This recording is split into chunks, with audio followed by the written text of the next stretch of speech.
Welcome to Financial Hub. In this video, I'm going to guide you on how to create Phantom Wallet account. Phantom Wallet is a non-custodial cryptocurrency wallet and browser extension that provides users a secure and user-friendly way to manage their digital assets.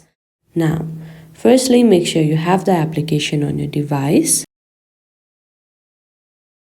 Here you can see two options: create a new wallet or import an existing wallet.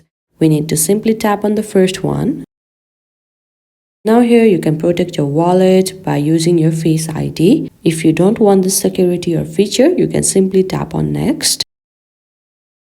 Now a secret recovery phrase will be presented. All you need to do is copy to clipboard or somewhere else that is safe and secured. After that, you need to tap on this option. All you need to do is agree on the terms of service option and tap on Get Started. And now you can see that your Phantom Wallet has been created. And this is how easily you can create yourself your Phantom Wallet account.